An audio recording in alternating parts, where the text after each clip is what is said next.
Imagine you ask a supercomputer to write, like, a gritty, blood-soaked thriller about a genetically engineered aquatic assassin. Right. You'd expect a lot of action. Exactly. It chugs through millions of data points, processing literally every action movie and spy novel ever written. Yeah. And then it hands you a story about an octopus comforting a crying toddler at a shopping mall. Which is just wild because it completely shatters our fundamental assumptions about how machines process a violent prompt. Right. Welcome to today's deep dive. We are exploring a truly bizarre frontier today, looking at what happens when artificial intelligence is tasked with creative storytelling. And more importantly, how its underlying programming forces it to subvert our darkest human tropes. So true. We're looking at a very specific, highly unusual stack of sources for this one. We've got a collection of promotional marketing badges, the cover art, and the prologue summary for a storybook titled The Octopus Assassin by Ryno du Toit. Yeah, and for you listening, this isn't just some obscure internet experiment. This specific book was actually nominated for a Best AI Award in the storybook category. Which is just crazy. So, okay, let's unpack this, because right out of the gate, the packaging of this book creates this massive paradox. Oh, totally. You have a machine, right? Something built on silicon, electricity, cold mathematics, attempting to write a deeply emotional, moralistic narrative. Right. And instead of the publisher trying to hide that fact to make the book seem more authentically human, the marketing materials are practically screaming about the artificiality. Yeah, the promotional strategy is a fascinating psychological play on the reader. What's fascinating here is if you look at the visual language in those sources, it is incredibly deliberate. It feels almost aggressive, honestly. There are three distinct promotional images here. Yeah, let's look at those. The first is this distressed, vintage-style red and blue stamp. Like if you were looking at a wooden crate of imported tea, you'd expect to see this stamp. But here it reads, in all caps, 100% AI-written quality. Then there is a neon green starburst badge. Very sharp, very modern tech, declaring 100% AI-written book. And then the last one. Right, the most absurd one. A literal shiny gold medal with a red ribbon, laurel wreaths, and 5 stars, proudly proclaiming it the best AI-written book. They're borrowing the exact visual vocabulary we usually associate with human craftsmanship. Exactly. I look at these badges and I instantly think of, 100% organic or handcrafted in small batches labels on a jar of artisanal honey. Right, like farmer's market vibes. Yeah. For centuries, the premium was always placed on the human touch. The human hand was the guarantee of quality. Absolutely. But here, they are using the stamp of authenticity and the gold medal of excellence to guarantee the complete absence of a human being. Like, why are we suddenly seeing publishers use 100 Pacific AI as a badge of honor? Well, we are sitting in a very narrow, highly specific historical window right now. Yeah. I mean, think about it. 5 years ago, AI-generated text was clunky. It hallucinated. It lost the plot. It just sounded robotic. Yeah, you definitely hit it back then. Exactly. You hit it. But 5 years from now, AI assistants in writing might be so ubiquitous that putting a 100% AI sticker on a cover will be like putting a sticker on a novel that says, typed on a word processor. Right, it'll just be the assumed baseline. So this is purely about the novelty of the current moment. It's about spectacle, yeah. But more deeply, this kind of aggressive branding completely changes the posture of the listener or the reader. Think about your own mindset when you read. Okay. When you sit down with a traditional novel, you want to get lost in it. Right. You suspend your disbelief and just fall into the world. Right, you want to be immersed. But if a book shoves a gold medal in your face declaring a machine wrote it, you don't read it to get lost. You read it to play auditor. Oh, that makes so much sense. You're reading it like a judge at a middle school science fair, scanning for flaws. Like, let's see if the computer knows how to write a metaphor. Exactly. That changes the entire relationship with the text. The branding invites you to be a skeptic of the technology rather than a consumer of the art. You are constantly calculating the machine's ability to imitate humanity. Okay, so if the packaging is actively daring you, the reader, to judge the AI's capability, we have to look at the first major creative choice the machine makes, which is the cover art and the title. Oh, the cover. Because the visual whiplash of the promotional badges is absolutely nothing compared to the cover of this book. The visual dissonance on the cover is just staggering. So imagine you're walking through a bookstore and you see this. You would stop dead in your tracks. The title, in bold lettering, is The Octopus Assassin. Right. The central image is this highly menacing human figure in full tactical combat gear.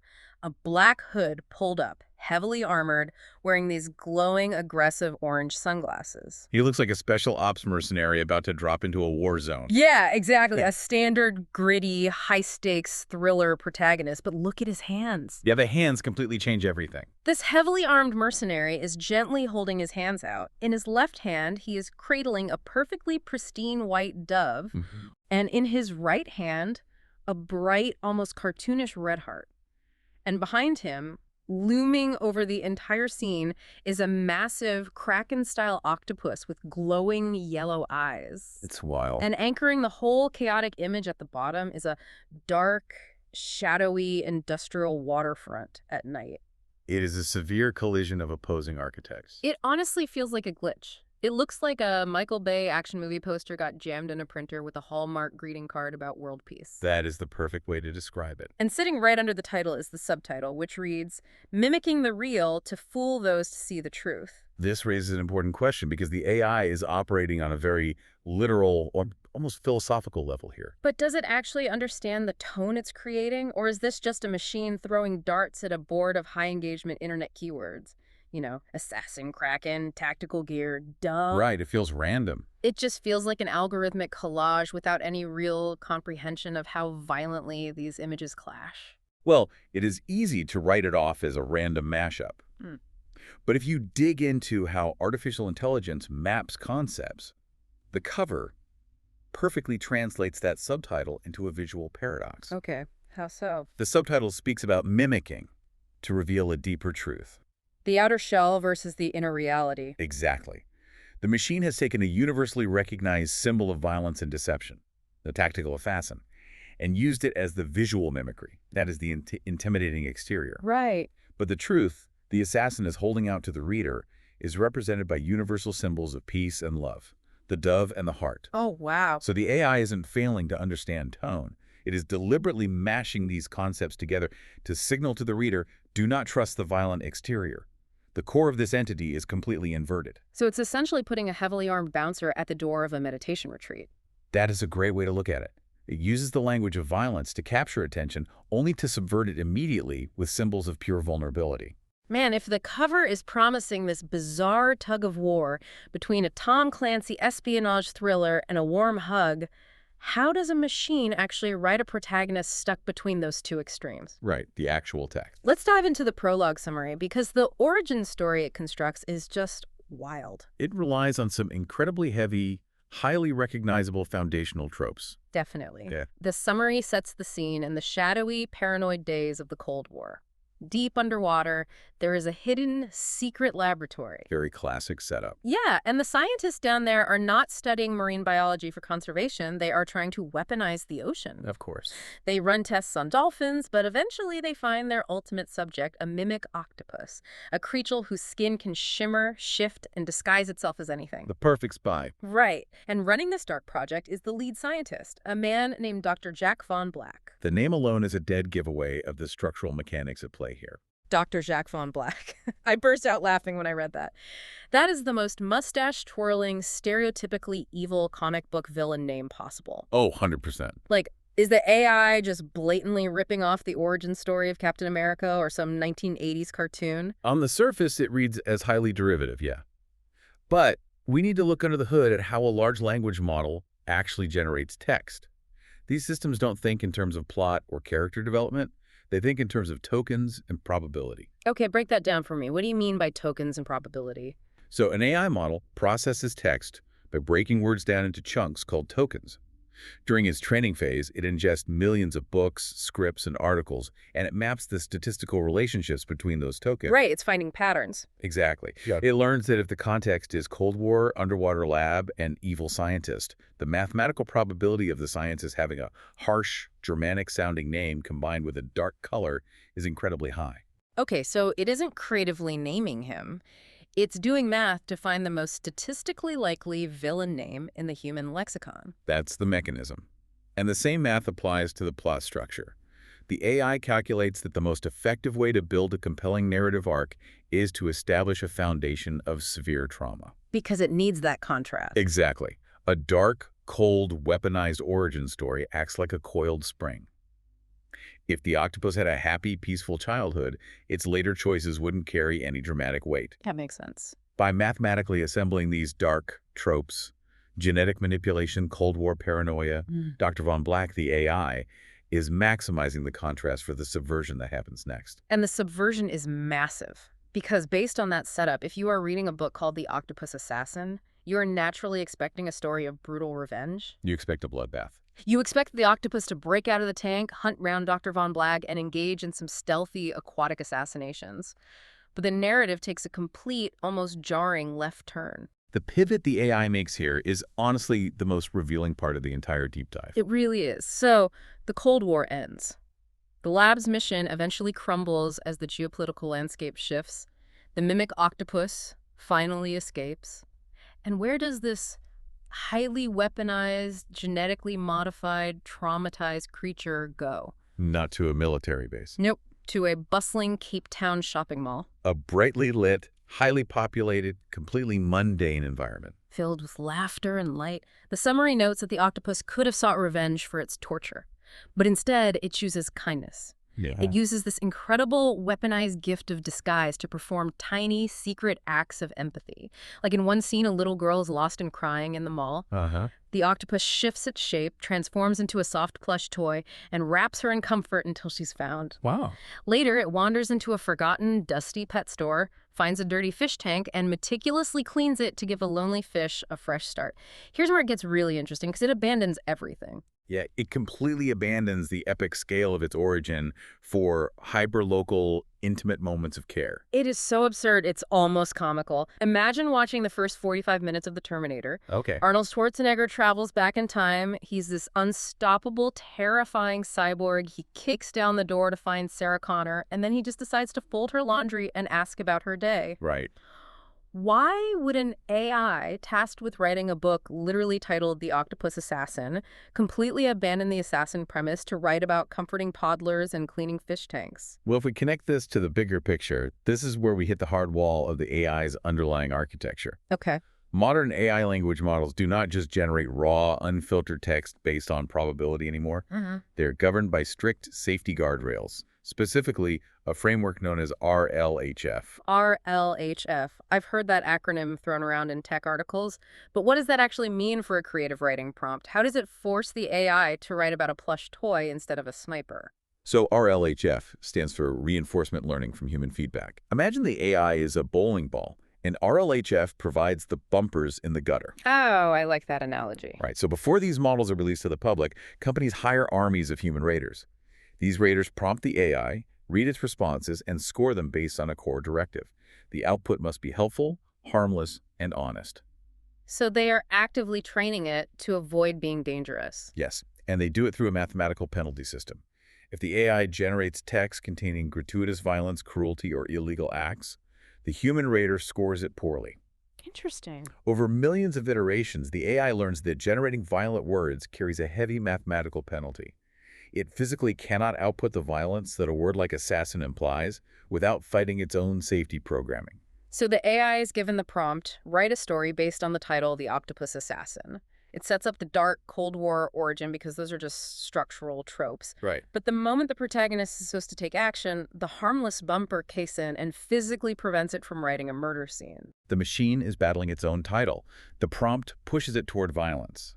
But its core safety training heavily penalizes that pathway. That is wild. It's like the AI couldn't bring itself to pull the trigger, so it had to find a creative workaround. Exactly. It fundamentally redefines the concept of the title. In the AI's mathematical calculation, the creature doesn't take lives. Instead, it assassinates sadness. Oh, wow. It kills neglect. Well, It weaponizes empathy, because empathy is the only action that doesn't trigger a safety penalty. and what's fascinating is how that local, small-scale empathy in the Cape Town Mall begins to escalate. The octopus realizes it can't just clean fish tanks forever, right? It decides to address the larger systemic issues of the ocean. Right. It scales up. But again, because of those invisible guardrails, it does this entirely without violence. The octopus goes on a systemic crusade, but an entirely pacifist one. Yeah. The summary details how the octopus remembers the cold hands of Dr. Von Black and decides to return to the world not with anger, but with purpose. It goes on this tour of oceanic redemption. First, it encounters a commercial fishing captain. And instead of sinking the ship, it uses its mimicry to show the captain the devastating environmental cost of drift nets. An intervention. Exactly. Then it finds a proud chef and teaches him to cook with compassion instead of boiling creatures alive. Finally, it targets the top of the food chain, a powerful politician who is blind to the ocean's suffering. Naturally. The octopus frees his mind, awakens his empathy, and turns him into a protector of marine life. So, what does this all mean? Well, notice how the AI structurally completes the traditional hero's journey. The protagonist confronts the forces destroying his home, Right. but it completely replaces the traditional final battle with acts of psychological intervention and healing. Yeah, because if a human author were writing a thriller about a wronged, genetically modified superweapon, the hero would blow up the captain's boat. Oh, absolutely. They would sabotage the chef's restaurant, they would blackmail or assassinate the politician, there would be a massive body count. Here, the AI essentially acts as an underwater environmental activist holding peaceful sit-ins. And this brings us to the constraints of the specific genre the AI was instructed to emulate. Remember the source material. This was nominated for a Best AI Award for writing a storybook. Ah, so it's bound by the rules of children's literature as well. Exactly. The AI isn't just writing raw text. It is mathematically modeling the framework of a storybook. When an AI ingests the history of human fables, fairy tales, and children's literature, what patterns does it find? Lessons, right. Morals. Yes, storybooks exist to teach morals. They are built on the premise that harm can be turned into healing, and that systemic change comes from individual enlightenment, not brute force. Wow, that's incredibly insightful. The AI is carrying the heavy baggage of a spy thriller title, but it calculates that the correct resolution for the storybook genre is education and radical empathy. It solves the narrative equation perfectly. It achieves all the goals of an action hero, stopping the bad guys, saving the environment, without ever breaking its harmless directive or violating the moral rules of a fable. Precisely. And having successfully changed the world without shedding a single drop of blood, the story reaches its conclusion. So how does the AI resolve the burden of the octopus's existence? The summary describes an incredibly poignant ending, actually. Eventually, the disguise grows too heavy. Pretending to be human, living in malls, intervening in human politics, it just wears on the creature's soul. The isolation of living between two worlds finally takes its toll. Yeah. It longs for the vastness of the sea. It misses the silence, the salt water, and the freedom to just shift its shape without fear of being hunted. So in its final act, after awakening the politician's empathy, it slips away.